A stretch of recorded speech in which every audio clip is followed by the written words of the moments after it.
The Little Boy in the Car. This is an account of something bizarre and completely mental that happened to me a few years back when I got my first car. I was 20 years old, and after much reluctance to get some driving lessons, I finally gave in. Growing up, I had always been more of a cycling man, and as far as I was concerned, there wasn't any place I needed to get to that wasn't in cycling distance. Yes, I was a moron. It was only after losing out on a job I desperately wanted because they required you to have a valid driver's license that I finally saw sense. Still makes me laugh now, as the job was in office administration, a position of course that didn't need me to drive as far as I could see, but I don't make up the rules, I guess. So shortly after passing my test, my father surprised me by giving me his own Ford Mondeo. I was so surprised by this kind gesture, as I was always aware of how much he loved the car. "It's the car that Bond drives in Casino Royale," he would mention time and time again. "How can I afford the insurance on an engine of this size?" I asked my dad, being careful not to sound like I wasn't thrilled with the gift.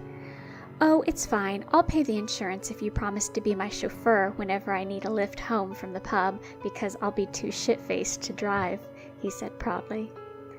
Needless to say, I was completely overjoyed. I spent my first few months driving anywhere, even to places that really didn't require me to drive. I would often make short trips to the corner store, and of course I would spend time chauffeuring around the old man, as he stated in our deal. I hadn't realized how many hobbies my parents had until I had to drive them to them. Sometime later, I applied for and got an office job at the business park just outside of the city.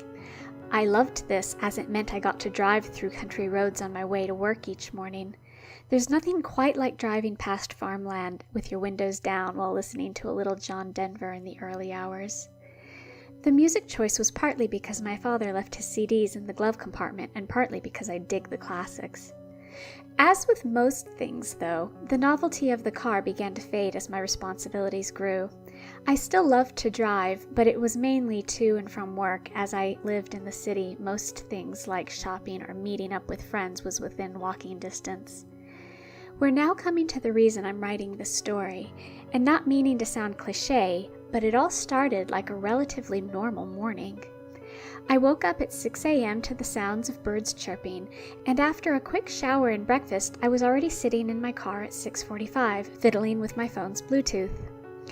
I had been given a kit by a friend the night before where he stated I'd be able to play music from my phone via the car's radio without using an auxiliary cord, but I was failing miserably.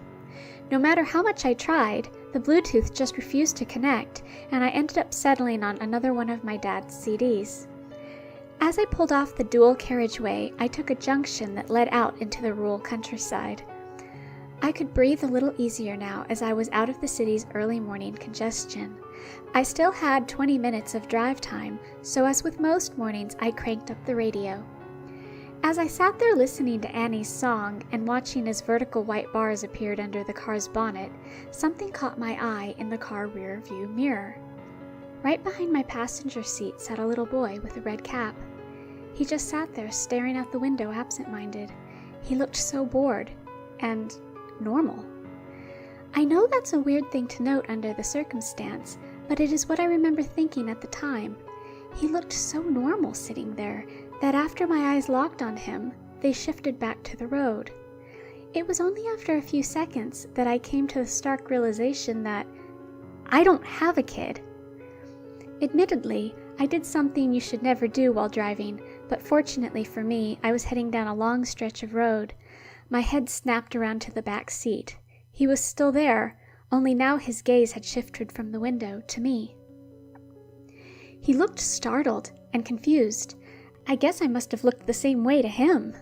He wore a red cap that sat atop brown curly hair that stuck out from the sides. His eyes were blue and his face was full of freckles. Going by his outfit, he looked like he was either going to or leaving a football game. After a moment of us both looking at each other, I started to notice he was very afraid, and before I could register anything else, I remembered I was driving a damn car. I quickly turned the correct way to find my exit was quickly approaching. I looked back to my mirror. "Where did you—" I began to shout, but stopped when seeing the back seat was completely empty. My heart was racing from the fright, so I pulled over to the side of the road and got out of the car. I took a few deep breaths and proceeded to walk around the car and even inspect the back seats until I was satisfied that there was no sign of a child ever being back there. I wasn't sure what idea scared me more, that a child really had been back there or that I had been hallucinating. The prospect of having hallucinated was a very frightening prospect. It had never happened to me before, and I was pretty damn sure I hadn't taken anything I shouldn't have. As I stood there in the cold February breeze with the sound of traffic behind me, I tried to rationalize what had just happened. You see, before any of this had happened to me, I was always a skeptic and didn't believe in the paranormal, so it wasn't long before I reached the conclusion that I had had some sort of mental episode. When I got to work, it became apparent that my mind was elsewhere. No matter how many times I attempted to be productive, I couldn't stop thinking about the kid. If he was indeed a hallucination, why him? Why so much detail? It wasn't too long before my supervisor stopped me in the hallway and asked me if I was feeling all right, as, according to him, I looked a little shaken and not myself. I didn't tell him what had happened, but I asked if I could go home as I wasn't feeling well. He obliged, and I quickly got my things to leave. As I made my way outside to the entrance, I breathed in the early morning air. It was cold, but I liked it. The cold was sharp enough to keep me grounded when I felt like I was losing my mind.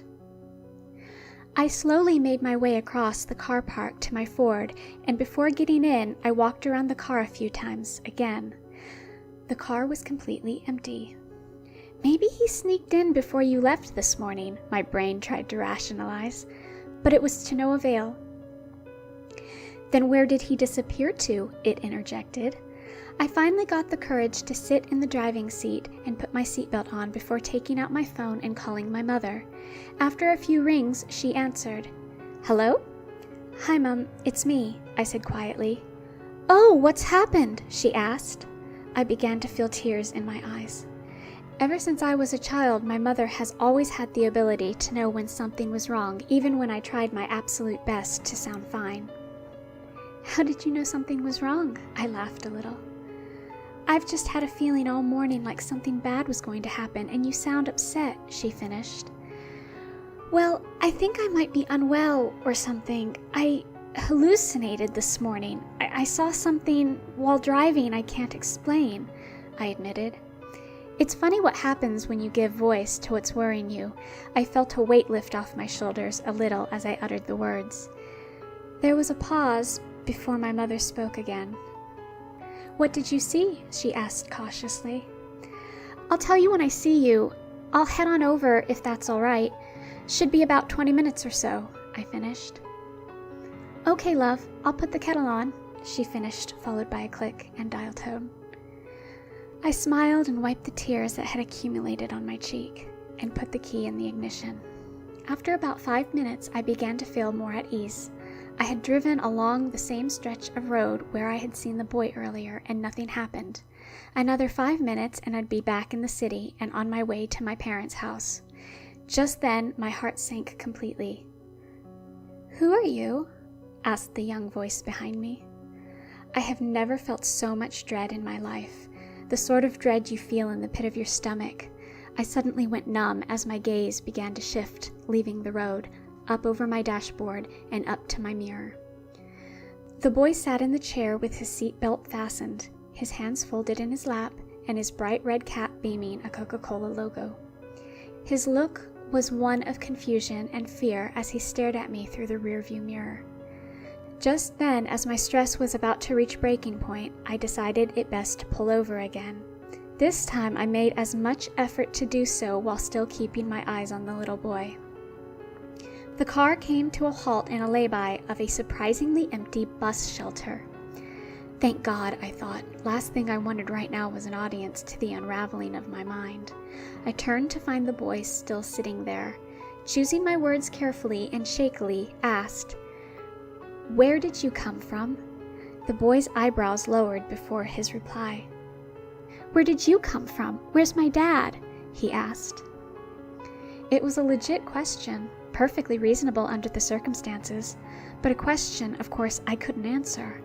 Just then, I noticed he was starting to cry. This felt so wrong. Why was my hallucination sitting there, crying to me? Just then, a hefty dose of reality hit me in the form of a loud horn from an approaching bus. I looked to my side mirror to see a very pissed-off driver giving me the sort of look you wouldn't give your worst enemy. I looked to the back seat to once again find it completely empty. Okay, it's official, I thought. I have lost my fucking mind. The sad realization washed over me depressingly, and I thought it best before anything else I complete my journey to my parents.